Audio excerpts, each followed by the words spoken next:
আজকে তোমাদের প্রতিসরণ চ্যাপ্টারের পরের অংশ থেকে শুরু করছি।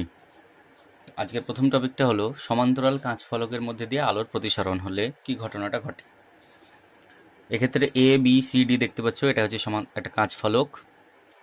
উপরের অংশ বায়ু মাধ্যম, নিচেরটাও বায়ু মাধ্যম, এটা কাঁচ মাধ্যম। তাহলে উপরের বায়ু মাধ্যম মানে লঘু, কাঁচ ঘন, তারপরে আবার লঘু। তাহলে একটা আলোকরশ্মি ভাবে এসছে, দেখো পি কিউ। পি কিউ একটি আলোকরশ্মি প্রথমে এসে এ বি তলে পড়ে আপতিত হয়েছে, কিউ বিন্দু থেকে আবার প্রতিসৃত হয়ে কিউ আর পথে গিয়েছে। সাধারণত এক্ষেত্রে লঘু থেকে ঘন হওয়ার কারণে অভিলম্ব থেকে কিছুটা দূরে সরে এসছে, অভিলম্বের কাছে সরে এসছে। ফলে দেখো যাওয়ার কথা ছিল কিউ এক্স পথ দিয়ে, কিন্তু গিয়েছে কিউ আর পথ দিয়ে। এবার যখন আর বিন্দুতে এসে আপতিত হলো, তারপরে আবার আলোর আরেকবার প্রতিসরণ হচ্ছে। এক্ষেত্রে ঘন থেকে লঘুতে প্রতিসরণ হচ্ছে, যার ফলে অভিলম্ব থেকে আবার দূরে সরে গেল। তাহলে আমি পুরো কাঁচ ফলকের মধ্যে দুবার প্রতিসরণ হচ্ছে, তাহলে দুবারের জন্য আমি দুবার যে আলোর প্রতিসরণের দ্বিতীয় সূত্রটা, তাহলে প্রথমে আমি sign I1 by sine R1 সমান, তাহলে প্রথমে আমি লিখবো, দেখো প্রথম প্রতিসরণের ক্ষেত্রে কিউ বিন্দুতে যেটা এ থেকে অর্থাৎ বায়ু থেকে কাঁচে এসছে, তাহলে এ মিউ জি। আচ্ছা, এবার দ্বিতীয় প্রতিসরণ যখন হচ্ছে তখন এক্ষেত্রে আপতন কোণ কোনটা? এক্ষেত্রে আপতন কোণ হচ্ছে R2 এবং প্রতিসরণ কোণ হচ্ছে I2। তাহলে দ্বিতীয়বার প্রতিসরণের ক্ষেত্রে sign R2 by sine I2 সমান হবে, এবার কাঁচ থেকে বায়ুতে প্রতিসরণ হচ্ছে, তাহলে লিখতে হবে জি mu A.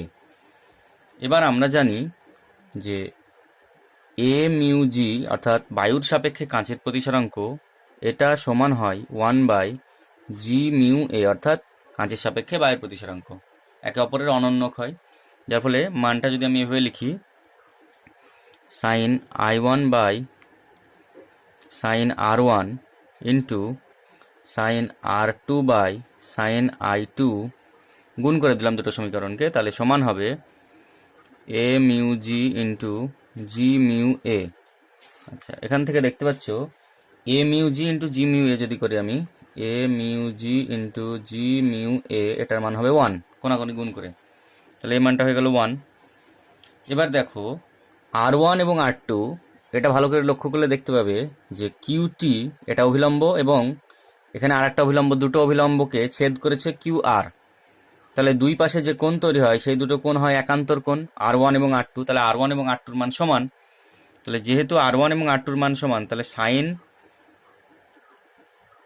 I1 by sine I2 সমান 1 হবে, কারণ R1 R2 সমান হয়ে গেলে কেটে যাবে উপর নিচে। অতএব এখান থেকে I1 সমান I2, অর্থাৎ সমান্তরাল কাঁচ ফলকের মধ্যে দিয়ে আলো প্রতিষ্ঠিত হলে আপতন কোণ এবং ফাইনাল যে কোণটা তৈরি হয়, আলো কাঁচের মধ্যে যখন প্রবেশ করে তখন যে কোণটা তৈরি হয় এবং কাঁচ থেকে যখন ফাইনালি বের হয় তখন যে প্রতিসরণ কোণ, সেই দুটো কোণের মান সমান হয়। এবার আসছি পার্শ্ব সরণ। এই ঘটনাটার ক্ষেত্রে আলোটা সাধারণত যাওয়ার কথা ছিল কিউএক্স পথে, ফাইনালি যখন বেরোচ্ছে, তার মানে কি আমি যদি দেখো I1 এবং I2 সমান হয়, তার মানে আপতিত রশ্মি এবং ফাইনাল যে প্রতিষ্ঠিত রশ্মি, সেই দুটো রশ্মি সমান্তরাল হবে। তাহলে কতটা পার্শ্ব সরণ ঘটেছে, মানে যাওয়ার কথা ছিল পি কিউ এক্স পথ দিয়ে, কিন্তু আলোক রশ্মিটা যাচ্ছে আর এক্স পথ দিয়ে। তাহলে এই আর এক্স পরিমাণ পার্শ্ব সরণ, মানে সরে এসছে পাশে রশ্মিটা। সেই আর এক্স এর মানটাকে আমাদেরকে নির্ণয় করতে হবে। তো প্রথম প্রতিসরণ যখন হলো, প্রথম প্রতিসরণের ক্ষেত্রে চ্যুতি কোণ কোনটুকু? প্রথম প্রতিসরণের ক্ষেত্রে চ্যুতি কোণ হচ্ছে, ভালো করে লক্ষ্য করো, প্রথম প্রতিসরণের ক্ষেত্রে চ্যুতি কোণ হচ্ছে এই অংশটা, এবং ওই অংশটার নাম হলো চ্যুতি কোণ, সমান হচ্ছে কোণ আর কিউ এক্স। এটা হচ্ছে প্রথম অংশের ক্ষেত্রে চ্যুতি কোণ। আর আর এক্স যেহেতু পার্শ্ব সরণ, আর এক্সটা হচ্ছে পার্শ্ব সরণ, অর্থাৎ আর এক্সটা কিউ এক্স এর উপরে লম্ব, অর্থাৎ 90 ডিগ্রি।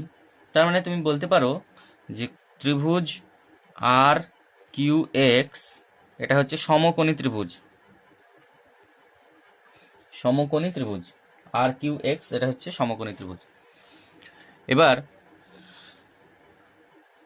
যদি আমি ওই সমকোণী ত্রিভুজের সাইন কোণ আর কিউ এক্স লিখি, সাইন লিখি, তাহলে এইটা যদি আমার সাইন, এইটা যদি কোণ হয়, আমি সমকোণী ত্রিভুজের ক্ষেত্রে সবসময় হয় কি, যেটা কোণ হয় তার বিপরীত বাহুটা সবসময় লম্ব হয়। তাহলে সাইনের ফর্মুলা হচ্ছে লম্ব বাই অতিভুজ। তাহলে লম্বের মান কোনটা? এক্ষেত্রে লম্বের মান হবে কোণের সাপেক্ষে উল্টো দিকের বাহুটা হচ্ছে লম্ব, তাহলে আর এক্সটা হচ্ছে লম্ব, আর অতিভুজ হচ্ছে এইটা কিউ আর, কিউ আরটা হচ্ছে অতিভুজ। তাহলে অতএব এখান থেকে আর এক্স সমান কিউ আর সাইন কোণ। এবার আর কিউ এক্স এর মান বের করতে হবে। চ্যুতিকোণ প্রথমবারের ক্ষেত্রে চ্যুতিকোণ কত হয়? প্রথমবারের ক্ষেত্রে চ্যুতিকোণ হচ্ছে I1 মাইনাস R1, কারণ এটা তো আগেই পড়িয়েছি যে চ্যুতিকোণের মান I1 এর মানটা এখানে বেশি, R1 এর মান কম, তাহলে চ্যুতিকোণটা হবে I1 মাইনাস R1। তো সাইন কোণ I1 মাইনাস R1। আচ্ছা, এটাকে আমি 1 নম্বর সমীকরণটা দিয়ে রাখি। আচ্ছা, এবার যদি আমি ত্রিভুজ QTR এর ক্ষেত্রে আমি দেখি, QTR এর ক্ষেত্রে cos R1 এর মান বের করতে চাই, তাহলে cos R1, তাহলে এই যা যদি কোণ হয় তার বিপরীত বাহুটা হয় লম্ব, তার সন্নিহিত বাহুটা হয় ভূমি, আর এই বাহুটা হবে অতিভুজ। তাহলে ভূমি বাই অতিভুজ কসের ফর্মুলা, ভূমি বাই অতিভুজ। তাহলে ভূমির মান এখানে কোনটা? ভূমির মান হচ্ছে QT এবং অতিভুজ হচ্ছে QR। তাহলে এখান থেকে যদি আমি QR সমান বের করি, তাহলে হবে QT বাই cos R1। তাহলে অতএব RX সমান আসবে, QR এর মানটা বসিয়ে দেব, QT by cos R1 into sine I1 minus R1। এটা হয়ে গেল RX এর মান। এবার QT যদি এই কাঁচ ফলকটার বেধ হয়, অর্থাৎ কাঁচ ফলকটা কতটা চওড়া সেটা হয়, তাহলে RX সমান হবে T into sine I1 minus R1 by cos R1, যেখানে টিটা হচ্ছে কাঁচ ফলকের বেধ। আচ্ছা, এর পরের অংশটুকু আমি পরের পেজে যাচ্ছি, কিন্তু ছবিটা তোমরা যখন করবে তখন বই দেখে একটু দেখে নেবে, কারণ আমি বারবার পেজটা উল্টাতে পারবো না। তাহলে RX এর মান আমরা পেয়েছি এটা। এবার T into sine A minus B এর ফর্মুলায় যদি আমরা ভেঙে দিই, তাহলে এটা হবে sine I1 cos R1 minus cos I1 sine R1 by cos R1। তাহলে T থাকলো, তাহলে এইখানে প্রথমে দুটো অংশে ভাগ করে নেব, এটা বা এটা, এটা বা এটা, তাহলে সাইন I1 এখানে চলে আসবে, cos R1 কেটে গেল, minus cos I1 sine R1 by cos R1। এবার ছিল মিউ সমান সাইন I1 বাই R1 প্রথমটার ক্ষেত্রে, তাহলে সাইন R1 সমান সাইন I1 বাই মিউ। তাহলে এখান থেকে যদি আমি cos R1 বের করি, তাহলে root over of 1 minus sine square R1, তাহলে root over of 1 minus sine I1 by mu, এটার স্কোয়ার, তার মানে হবে root over of 1 minus sine square I1 by mu square, তার মানে এটা তবে root over of mu square minus sine square I1 by নিচে মিউ স্কোয়ারের বর্গমূল করলে মিউ হবে। তাহলে এই মানগুলো সাইন R1 এবং cos R1 এর মান ওখানে বসিয়ে দিতে হবে। তাহলে RX এর মান যেটা আসবে T into sine I1 minus cos I1 আছে, আচ্ছা, ইন্টু সাইন R1 এর যে মানটা, সাইন R1 এর মানটা কি ছিল? Sine I1 by mu by cos R1 এর মান ছিল এইটা, root over of mu square minus sine square I1 by mu. এই মিউ আর এই মিউটা কেটে গেল।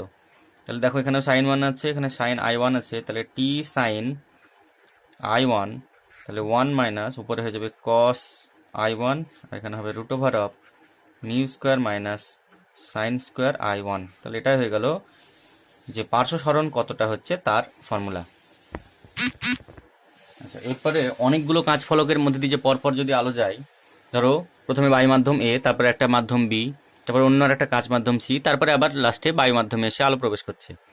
প্রথম আপতন কোণ I1, প্রতিসরণ কোণ R1, তাহলে এটা একান্তর কোণ সমান হবে। দ্বিতীয়বার প্রতিসরণের ক্ষেত্রে আপতন কোণ হবে R1, প্রতিসরণ কোণ R2। তৃতীয়বার প্রতিসরণের ক্ষেত্রে আপতন কোণের মান হবে R2 এবং প্রতিসরণ কোণের মান হবে I1, কারণ আমরা এর আগে দেখলাম যে কোণে আপতিত হবে ফাইনাল প্রতিসরণ কোণটাও সমান হবে। তাহলে এ মিউ বি, এ থেকে বি মাধ্যমে প্রতিসরণ, তাহলে sine I1 by sine R1। B mu C, অর্থাৎ বি মাধ্যম থেকে সি মাধ্যমে প্রতিসরণের ক্ষেত্রে বি মিউ সি সমান হচ্ছে sign R1 by sine R2। এটা আপতন কোণ, এটা প্রতিসরণ কোণ। 3 নম্বর এটা তিনটে পরপর যদি গুণ করি তাহলে দেখো প্রত্যেকটা কেটে যাচ্ছে, তাহলে এটা সমান 1। আচ্ছা, এরপরে হচ্ছে স্নেলের সূত্রের সাধারণ রূপ। স্নেলের সূত্রের সাধারণ রূপটা দেখো, উপরের মাধ্যমটাকে আমি লিখেছি 1 নম্বর মাধ্যম, নিচেরটাকে 2 নম্বর। কোনটা লঘু কোনটা ঘন এখানে আমি বলিনি কিছু। উপরের মাধ্যমের পরম প্রতিসরাঙ্ক হচ্ছে মিউ1, নিচের মাধ্যমের হচ্ছে মিউ2। তাহলে আমরা জানি sign I1 by sine R1 সমান, আচ্ছা কোন মাধ্যম থেকে কোন মাধ্যমে আলোর প্রতিসরণ হচ্ছে আমরা জানি 1 নম্বর থেকে 2 নম্বর হচ্ছে, অর্থাৎ 1 মিউ2। এটাকে ভেঙে লিখলে কি হবে, মিউ2 বাই মিউ1। এবার যদি আমি ক্রস মাল্টিপ্লিকেশন বা কোনাকুনি গুণ করি, তাহলে মিউ1 সাইন I1 সমান মিউ2 সাইন I2। এইটাই বলা হচ্ছে স্নেলের সূত্রের সাধারণ রূপ। অর্থাৎ এখানে যদি দুটোর পরিবর্তে নিচে আরও মাধ্যম থাকতো, এভাবে দিয়ে আরও সমস্ত মাধ্যমগুলো থাকতো, তাহলে আমরা পরপর লিখে যেতাম মিউ1 সাইন I1 সমান মিউ2 সাইন I2 সমান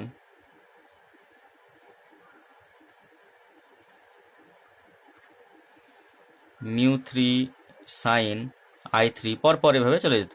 এটাকে বলা হচ্ছে যে স্নেলের সূত্রের সাধারণ রূপ। আচ্ছা, প্রতিসরণের ফলে প্রতিবিম্ব গঠন এর প্রথম টপিক যেটা আছে যে বস্তু যদি ঘন মাধ্যমে থাকে এবং চোখ যদি লঘু মাধ্যমে থাকে তাহলে কি ঘটনা ঘটতে পারে। আচ্ছা দেখো, এখানে পি হচ্ছে বস্তু, পিটা আছে ঘন মাধ্যমে, অর্থাৎ তুমি ধরে নিতে পারো এটা জলের মধ্যে আছে। আর আমি দেখছি চোখ ওপর থেকে, অর্থাৎ বাতাস মাধ্যমে বা বায়ু মাধ্যমে, যেটা লঘু মাধ্যম।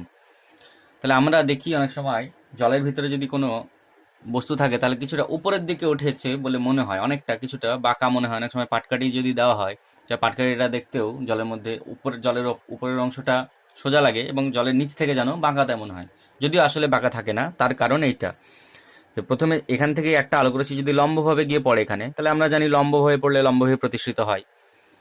এইভাবে যদি বাঁকাভাবে পড়ে তাহলে দেখো ঘন থেকে লঘু মাধ্যমে প্রতিসরণ হচ্ছে, যার ফলে অভিলম্ব থেকে দূরে সরে যাচ্ছে। এবার আমি যদি এখান থেকে দেখি তাহলে এই আলোকরশ্মিটা মনে হবে যেন পেছন দিকে বর্ধিত করলে এইখান থেকে আসছে, অর্থাৎ এই কিউ বিন্দুটা থেকে আসছে বলে মনে হবে। তাহলে পি বিন্দুর একটা প্রতিবিম্ব, অসৎ বিম্ব মনে হবে যেন কিউ, আমার মনে হবে যেন কিউ বিন্দু থেকে আসছে, যার জন্য পি বিন্দুটাকে আমি দেখতে পাবো কিউ বিন্দুতে, অর্থাৎ কিছুটা উপরে বলে মনে হবে। কতটা উপরে এর নিয়ে ক্যালকুলেশনটা। তাহলে প্রথমে দেখো, এই আলোকরশ্মিটার ক্ষেত্রে আমি যদি ধরি তাহলে এটা অভিলম্ব n1, তাহলে এটা হচ্ছে I আপতন কোণ, এটা হচ্ছে প্রতিসরণ কোণ। এটা যদি আপতন কোণ হয় একান্তর কোণ হিসেবে এটা I হবে। এটা যদি R হয় তাহলে এইটা আর এই সরলরেখার মধ্যবর্তী বিপ্রতীপ কোণ হচ্ছে এটাও R। এইটা যদি R হয় তাহলে অবশ্যই এই কোণটাও R হচ্ছে। ভালো করে একটু লক্ষ্য করো, এই কোণটা যদি I হয় তাহলে এটা I একান্তর কোণ হিসেবে, এটা যদি R কোণ হয় তাহলে এই কোণটাও R হবে বিপ্রতীপ কোণের হিসেবে, আর এটা যদি বিপ্রতীপ কোণের হিসেবে R হয় তাহলে এর সঙ্গে এই কোণটা হচ্ছে একান্তর কোণ, তাহলে এটাও R। এবার এক্ষেত্রে দেখতে হবে, প্রথমে স্নেলের সূত্র অ্যাপ্লাই করতে হবে। প্রথমে এই মাধ্যমের ক্ষেত্রে এই মাধ্যমটা, উপরের মাধ্যমটাকে লঘু লিখেছি বি মিউ1 যার প্রতিসরাঙ্ক, এবং নিচের মাধ্যমটাকে ঘন লিখেছি যেটা হচ্ছে মিউ2। তাহলে আমরা স্নেলের সূত্রের ক্ষেত্রে জানি যে যে মাধ্যমের ক্ষেত্রে আমরা স্নেলের সূত্রের সাধারণ রূপ কি, মিউ1 সাইন I1, যে মাধ্যম থেকে আলোটা যাচ্ছে তার প্রতিসরাঙ্ক ইন্টু তার সাইনের আপতন কোণ। তাহলে এখানে এটার ক্ষেত্রে কি হবে, আমি যদি নর্মাল ফর্মুলাই ব্যবহার করি তাহলে sine I by sine R সমান হবে, আচ্ছা কোথায় থেকে কোথায় যাচ্ছে, এ থেকে বি মাধ্যমে যাচ্ছে বা 2 থেকে 1 নম্বর মাধ্যমে যাচ্ছে, এটা 2 এটা 1, তাহলে 2 মিউ1 সমান হবে মিউ1 বাই মিউ2। এটাকে যদি আমি উল্টো করে লিখি তাহলে হবে মিউ2 বাই মিউ1 সমান হবে sine R by sine I. আচ্ছা, এবার সাইন আর এর মান কোনটা দেখো। এক্ষেত্রে আমি তো পরপর বললাম, এটা যদি এটা হয় তাহলে সাইন আর এর মান হবে কোণ এ সি কিউ এ। আচ্ছা, আর এটার ক্ষেত্রে সাইন আই এর মান, যেটা আই হলে এটাও আই হচ্ছে, তাহলে এটা হবে সিপিএ। আচ্ছা, এবার এটার ক্ষেত্রে সাইনের মান আমরা জানি লম্ব বাই অতিভুজ হয়। তাহলে প্রথম এইটা যদি সাইন আর হয়, সাইন কিউ সি কিউ এ হয়, তাহলে এটার ক্ষেত্রে লম্ব হচ্ছে এটা কোণ, তার বিপরীত বাহুটা লম্ব, তাহলে এসিটা হবে লম্ব এবং অতিভুজ হচ্ছে সি কিউ। তাহলে C A by C Q, লম্ব বাই অতিভুজ। নিচেরটার ক্ষেত্রে দেখো সি পি এ, এই ত্রিভুজটার ক্ষেত্রেও এটা যদি কোণ হয় তাহলে এর সাপেক্ষে লম্ব সি এ আর অতিভুজ হচ্ছে সিপি। তাহলে সি এ বাই সিপি সমান C A by C Q into C P by C A. C A কেটে গেল, সমান হয়ে গেল সিপি বাই সি কিউ। তার মানে এখান থেকে আমরা বুঝতে পারলাম যে mu two by mu one এটার মান হবে প্রথমে সিপি বাই সি কিউ। এবার যদি এই আলোক রশ্মিটা খুব বেশি তির্যকভাবে না যায়, মানে এখান থেকে এতটা তির্যকভাবে না যায়, মোটামুটি অল্প হয়, তাহলে এই সিপি আর এপি জিনিসটাকে প্রায় আমি কাছাকাছি বলতে পারবো। মানে খুব বেশি তির্যকভাবে আলোক রশ্মি যদি না পড়ে, মানে মোটামুটি এটা যদি লম্ব হয় এভাবে ধরে যাচ্ছে, কোনটা যদি অনেকটাই কম হয় 10 ডিগ্রি বা তার থেকে কম হয়, তাহলে সিপিকে আমরা বলতে পারবো প্রায় এপি এবং সিকিউকে বলতে পারবো আমরা এ কিউ। তাহলে এখানে আমরা লিখে দিই এপি বাই, এখানে একটা মানে এটার মানে হচ্ছে কি অ্যাপ্রক্সিমেটলি ইকুয়াল, মানে প্রায় সমান এপি বাই এ কিউ। আচ্ছা, এবার উপরের মাধ্যমটা যদি মিউ ওয়ানটা যদি বায়ু হয় তাহলে এটার মান 1, আর মিউ টু যদি জল হয় বা অন্য কোনো একটা মাধ্যম হয় তাহলে এটাকে আমরা মিউ হিসাবে লিখি। তাহলে মিউ বাই 1 সমান হলো এপি বাই এ কিউ। এবার এপি জিনিসটা কি? এপি হচ্ছে যে বস্তুটা আছে জলের, ধরো জলের মধ্যে আছে, তাহলে জলের উপরিতল থেকে বস্তুর এটা প্রকৃত গভীরতা। তাহলে এপিটা হলো প্রকৃত গভীরতা আর এ কিউটা হচ্ছে আপাত গভীরতা। এবার প্রকৃত গভীরতা আমি যদি ডি লিখে দিই তাহলে এখান থেকে আমরা পাবো আপাত গভীরতা সমান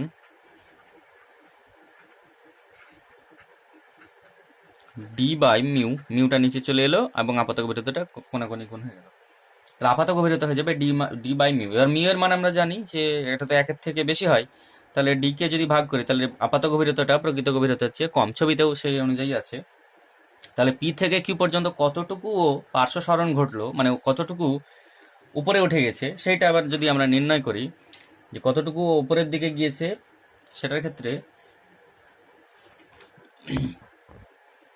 এই আপাত সরণটাকে যদি আমি এক্স বলি, যেটুকু ওপরে সরে গেছে, তাহলে আপাত সরণ এক্স সমান হবে প্রকৃত গভীরতা মাইনাস আপাত গভীরতা। তাহলে প্রকৃত গভীরতা হচ্ছে D minus D by mu আপাত গভীরতা। তাহলে ডি যদি কমন নিয়ে নিই তাহলে 1 মাইনাস 1 বাই মিউ। তাহলে এটা হচ্ছে আপাত সরণ এক্স এর মান। তাহলে আপাত গভীরতার মান ফর্মুলা হচ্ছে ডি বাই মিউ এবং প্রকৃত গভীরতার মান হচ্ছে D into 1 minus 1 by mu. তাহলে এখান থেকে দেখা যাচ্ছে যে আপাত গভীরতার যে মানটা আসছে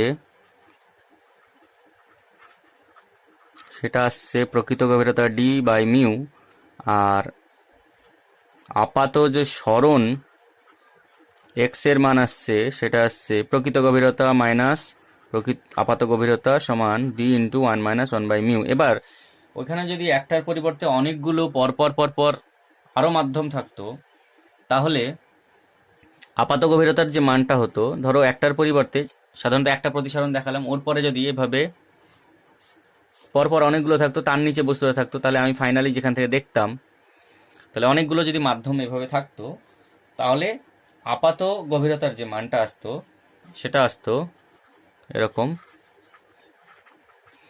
এখানে ডি হচ্ছে বস্তুর প্রকৃত গভীরতা, কিন্তু প্রকৃত গভীরতা বলতে উপরিতল থেকে কতটা দূরে আছে বস্তু। এবার এটার ক্ষেত্রে তো অনেকগুলো যদি মাধ্যম হয় তাহলে প্রত্যেকটা মাধ্যমের একটা নির্দিষ্ট গভীরতা আমি যদি ধরি, তাহলে এটার যদি আমি D1 ধরি, এটা D2 ধরি, এটা D3 ধরি, এটা D4 ধরি, এভাবে যদি ধরি তাহলে লিখতে হবে D1/μ1 plus D2/μ2 plus D3/μ3, এভাবে চলবে আপাত গভীরতার মান। আর আপাত সরণের মানটা যেটা আসবে যদি অনেকগুলো মাধ্যম ওভাবে নেওয়া হয় তাহলে D1 × 1 - 1/μ1 plus D2 × 1 - 1/μ2 plus dot dot dot dot, এভাবে অনেকগুলো যতগুলো আমরা নিব সেই অনুযায়ী হবে।